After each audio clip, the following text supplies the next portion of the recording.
Bonjour à tous, bienvenue dans Politique Matin. Nous sommes ensemble pendant 1 heure pour décrypter, analyser, commenter toute l'actualité politique à 19 jours du premier tour de l'élection présidentielle. Et pour cela, nous recevons ce matin un candidat, Jean Lassalle. Bonjour. Bonjour. Vous êtes candidat à l'élection présidentielle, député des Pyrénées-Atlantiques. Vous avez été proche de François Bayrou. On peut dire que vous êtes centriste?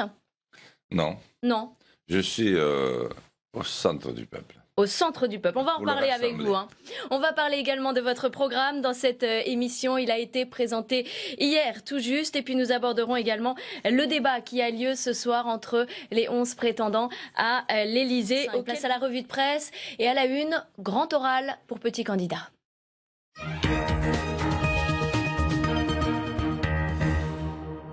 La presse qui titre évidemment à mettre sur le débat télévisé de ce soir. Oui, c'est le débat du tout ou rien, hein, selon les protagonistes. Les uns risquent gros, quand d'autres ne risquent rien. Hein. Ceux qui n'ont rien à perdre, mais rien à gagner, eux aussi peuvent se permettre d'envoyer toutes les grenades dégoupillées contre ceux qui jouent leur leadership. Regardez les unes de la presse aujourd'hui. Présidentiel, premier débat à 11, titre Ouest France, débat sur l'emploi, les questions sociales et de sécurité. Le jour de gloire des petits candidats, c'est l'avis du Figaro, pour qui il y a deux façons de considérer le débat qui fera s'affronter les 11 candidats. On peut juger qu'il s'agira d'un estimable exercice de démocratie, puisque grands et petits seront placés sur un strict plan d'égalité, ou estimer qu'il y a quelque chose d'un peu loufoque à opposer des candidats qui ont de réelles chances de victoire à des contradicteurs en quête d'une publicité éphémère, qui parfois ne représentent qu'eux-mêmes. Il n'est pas certain qu'à l'issue de ce débat, l'électeur soit plus avancé, conclut l'éditorialiste du Figaro. La une de la Nouvelle République avec ce dessin, un citoyen porte un énorme écran plat. J'ai acheté une télé plus grande afin qu'on puisse voir tous les candidats. No comment. Dans ce débat, c'est les petits candidats qui ont un coup à jouer. Pas Mélenchon, souffle un dirigeant écolo à Libération. À 19 jours du scrutin, plus de 40% des Français peuvent reconsidérer leur vote ou sortir du piège du vote blanc. Alors forcément, une exposition médiatique peut faire bouger des lignes. C'est dire si les petits jouent gros dans la cour des grands. Nul doute qu'ils seront mordants face aux favoris des sondages. Mais les Français qui ne sont jamais autant sentis dépossédés de cette présidentielle goûteraient moyennement une énième scène de pugilat. Le risque est pourtant réel. 11 candidats dans l'arène, alors ça va être marrant, comme nous le montre le Parisien dans cette infographie. Nathalie Arthaud sera à côté de Marine Le Pen, ça promet. Jean Lassalle, vous serez entre Mélenchon et Nathalie Arthaud, c'est pas mal non plus. Emmanuel Macron, lui, sera entre Philippe Poutou et Nicolas Dupont-Aignan. La machine à disperser, c'est l'édito de Bruno Dive dans Sud-Ouest, pour qui la vraie question est de savoir si ce débat servira vraiment la démocratie ou s'il tournera à la cacophonie. Si la présence de candidats que l'on qualifiera d'originaux, pour être poli, ou de fantasques, au risque d'être désagréable, ne va pas ajouter à la confusion dans une campagne qui n'en manque pas, écrit Bruno Dive. Dans ce débat, les gros ont tout à perdre, les petits ont tout à gagner. L'autre question qui se pose est celle de savoir si le débat ne va pas disperser les voix, alors qu'aucun candidat ne semble approcher aujourd'hui le seuil des 30%. Il y a le risque de se perdre dans tout ça. CAC le résume dans un dessin dans l'opinion. Il y a les Schtroumpfs Genot, celui au gros sourcil, vous l'avez reconnu. Il y a la Schtroumpfette blonde Marine, et il y a le Schtroumpf grognon Mélenchon. Et il y a les autres, les animatrices sont un peu perdues. Ah non, moi c'est Asselineau, Cheminade c'est lui. Pas du tout, je suis Benoît Hamon. Voilà, ça promet pour ce soir, au village des Schtroumpfs. Et puis qui sera le grand Schtroumpf? Qui gagnera Qui sera le grand Schtroumpf? Ce débat. Réponse le 7 mai. Jean Lassalle, candidat original, fantasque, ce sont des qualificatifs qui vous agacent pour les petits candidats? Non, quand on fait une campagne, on n'est pas agacé. Quand on est dans une campagne, c'est un combat. Mais je suis totalement indigné par la revue de presse que vous venez de faire. Je crois que la devise du Figaro, c'est il ne peut pas y avoir d'éloges flatteurs sans possibilité de blâmer. Je crois que c'est de beau marché. Eh bien, quelle honte pour la presse écrite française. Le Figaro, Libération, Le Monde, il n'y en a pas un pour relever l'autre. Et quant aux autres... Sud-Ouest aussi, dans votre région, qui oui. la même chose. Bruno Dive, Qu'est-ce que vous leur reprochez à ces journaux? Bruno Dive est monté à Paris. Je fais une différence, par exemple, Ouest France et la presse régionale. Mais à ce petit jeu-là, je le demande. Bon, nous, c'est sûr, nous ne sommes plus qu'un théâtre d'ombre. Mais vous êtes voué à la disparition du journalisme à la française. C'est-à-dire à obéir à celui qui vous mettra la gamelle. Je fais juste une revue de presse. Hein, oui, non, mais moi j'ai réagi. C'est honteux. Mais qu'est-ce qui vous choque finalement dans ce qui vient d'être dit? Non, il n'y a rien. Les petits, les minuscules qui vont venir troubler le jeu des immenses. Moi, je me mets à genoux tous les matins en les regardant, les immenses. Il y a 11 candidats sur un pied d'égalité, c'est ce que vous dites? Et qu'est-ce que c'est la République? Et la démocratie, c'est quoi? Et le pays des droits de l'homme, c'est quoi?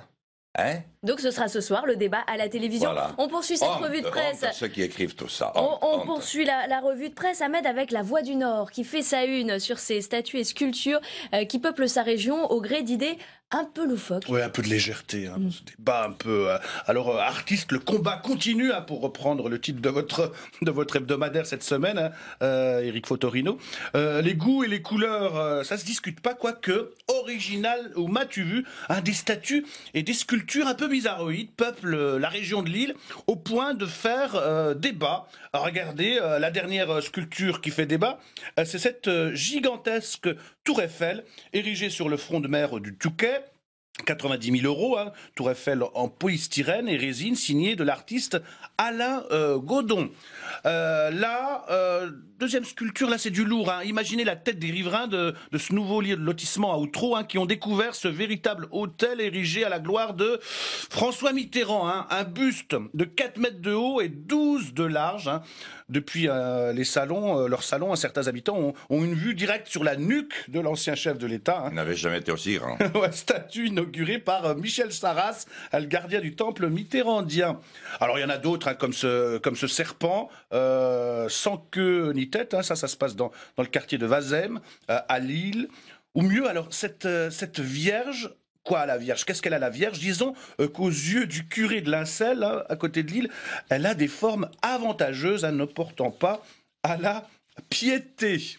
Et puis on termine avec... C'est plutôt léger, c'est plutôt joyeux. Voilà. Oui, la Vierge aimait le monde et l'humanité. On va parler d'une Vierge avec le dessin du jour. Le dessin du jour, pour terminer. Alors, je ne sais pas si vous allez l'apprécier, c'est un ancien dessin que je vous ai retrouvé d'Alex, du Courrier Picard. Il vous a dessiné Jean Lassalle, regardez, si on peut voir le dessin.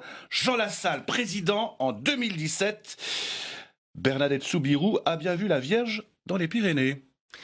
Ça vous inspire quoi? Non, il me l'avait fait en direct voilà. à l'issue d'une émission de chansonniers, parce que j'aime beaucoup, et je trouve que ça c'est très beau. Ça c'est drôle, ça vous fait rire. C'est de l'humour. Ça me plaît, c'est de l'humour, ça.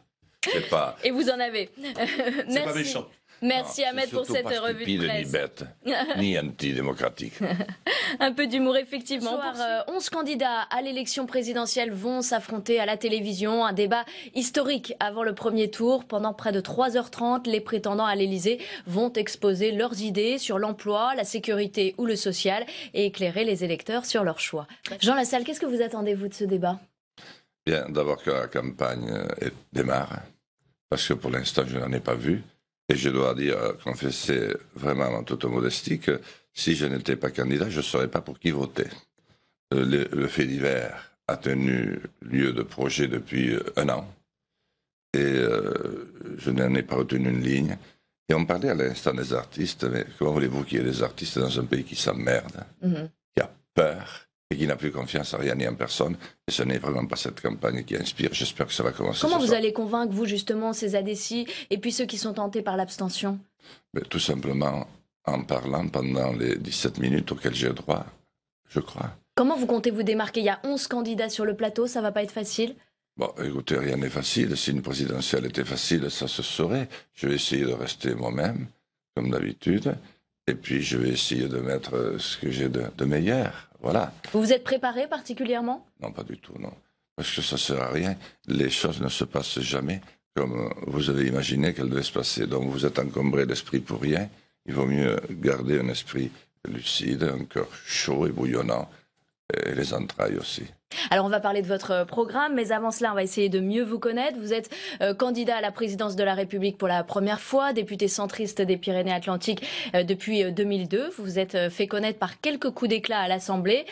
Vous êtes proche de François Bayrou jusqu'en 2016, où vous vous émancipez du MoDem pour créer Résistons. On fait le point avec Marie Labatte. Mesdames et messieurs les députés, le Premier ministre vient... Monsieur, s'il vous plaît, vous pouvez vous asseoir et ne pas chanter dans cet hémicycle. Asseyez-vous, monsieur... Comment il s'appelle lui ? Nous sommes en 2003. Jean Lassalle fait ici des débuts remarqués dans l'hémicycle de l'Assemblée nationale. L'année précédente, il a été élu député des Pyrénées-Atlantiques et pour faire entendre sa voix, défendre les services publics de proximité, il a choisi de chanter en béarnais devant le ministre de l'Intérieur de l'époque, Nicolas Sarkozy. Maire de Lourdes-Sichère depuis 1977, il siège aussi au Conseil général des Pyrénées-Atlantiques pendant 33 ans. En mars 2006, Jean Lassalle fait à nouveau parler de lui lorsque dans la salle des 4 colonnes au Palais Bourbon, il entame une grève de la faim qui durera 39 jours. Son objectif, éviter la fermeture d'une usine employant 150 salariés sur sa circonscription. Après avoir perdu 21 kilos, il devra être hospitalisé pour finalement obtenir gain de cause. 8 ans plus tard, il débute un tour de France à pied pour recueillir les doléances des Français. Proche de François Bayrou, il participe activement à sa campagne présidentielle en 2007, avant de quitter le MoDem en 2016, pour se porter lui-même candidat à l'élection présidentielle. Alors Jean Lassalle, vous êtes habitué des coups d'éclat, on l'a vu, notamment à l'Assemblée nationale. On ne peut pas gouverner, selon vous, sans à-coups ? D'abord, merci beaucoup à Marie Labatte pour son superbe reportage. Non, moi je ne cherche pas à faire des coups. Regardez, je suis maire de Lourdes depuis 40 ans maintenant. J'ai occupé la plupart des responsabilités qu'on pouvait occuper au plan régional. Et je suis le seul des candidats à avoir créé ma propre entreprise avec cet ingénieur conseil. J'ai été obligé à chaque fois, parce qu'il n'y avait plus rien à faire, sinon démissionner et se soumettre. La première fois, j'ai un problème de service public. Mais c'est la France entière qui voit ces services publics disparaître. La deuxième fois, j'ai un problème avec une usine. Mais à l'époque, la France perd 750 000 entreprises.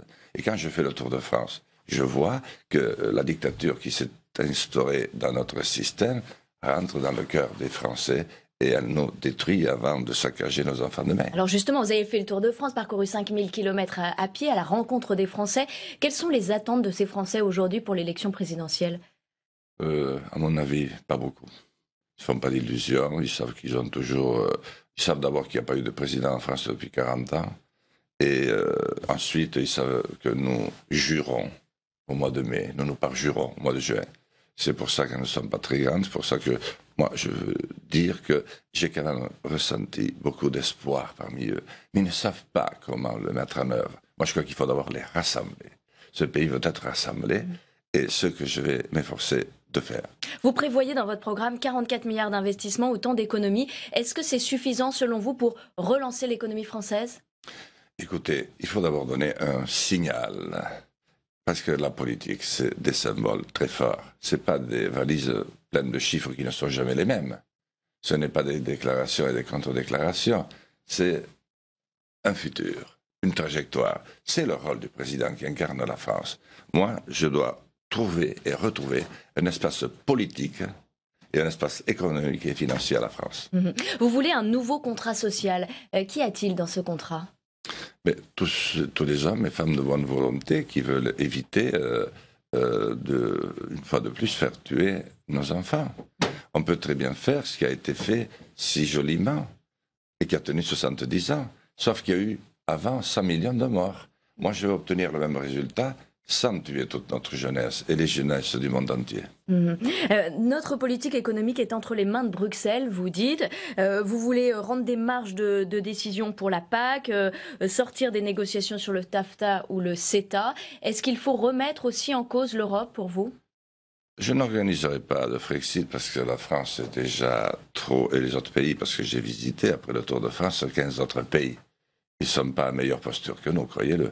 Et leur opinion publique est totalement perdue, parce qu'elle n'a plus de gouvernement dans leur pays, enfin d'État même, et elle n'a pas non plus de gouvernement à Bruxelles.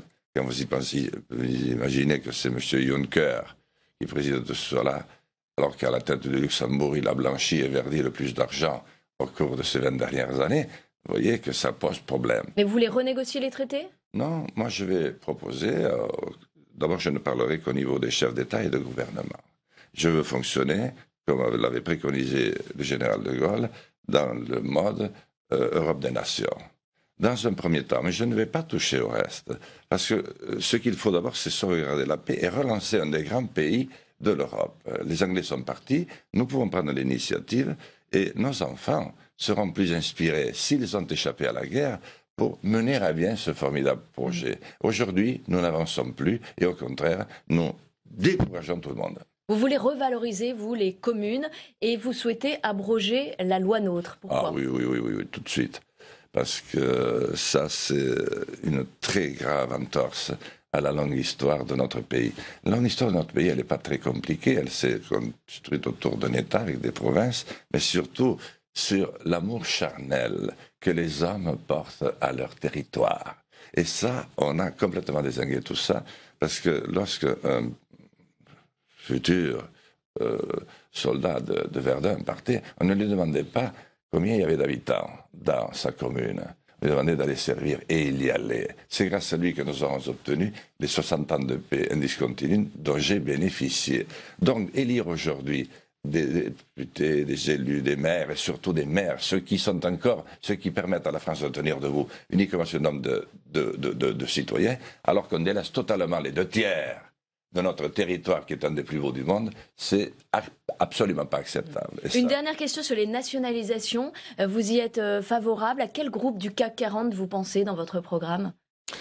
Je ne pense pas à des groupes en particulier, si je pense à quelques-uns, mais il est trop tôt pour... il faut savoir, j'avance petit à petit parce que j'ai un très faible budget, et puis je dois d'abord expliquer au peuple qui devra me soutenir et qui pourra descendre dans la rue habillé de blanc, aux côtés des gendarmes, de policiers et de l'armée pour soutenir le président, lorsqu'il aura quelques décisions qui ne seront pas qui ne feront pas de mal, mais qui remettront une espèce de bonheur de refaire ensemble. C'est ce dont notre pays a besoin. Alors, on vous verra ce soir dans le débat télévisé des 11 candidats. Je rappelle que vous êtes crédité de 11% dans les intentions... 1%, pardon, 1% dans les intentions de vote. Vous attendez combien le 23 avril? Ah, mais écoutez, je parle le 23, je dois aller à l'Élysée. On n'est quand même pas obligé de supporter Félix Legrand et Daladier jusqu'au jour du fracas. Merci à vous, Jean Lassalle, d'avoir été avec nous, candidat à l'élection présidentielle. Jean Lassalle, vous serez candidat aux législatives en 2017? Vital pour les partis. Vous vous imaginez, quand les Français écoutent ça, hein, quand ils ont 300 € pour vivre, 400, 500... Vous serez candidat, vous, Jean Lassalle? Écoutez, madame, je suis candidat à l'élection présidentielle. Et mon père, qui est le seul homme que j'ai admiré, me disait toujours, quand tu fais une chose, tu l'as fait à fond. Parce que si tu avances à deux, tu vas te planter. Et je dois dire que, heureusement, madame, que je n'ai jamais répondu à votre question, parce qu'elle ne s'est jamais posée, parce que j'ai toujours gagné.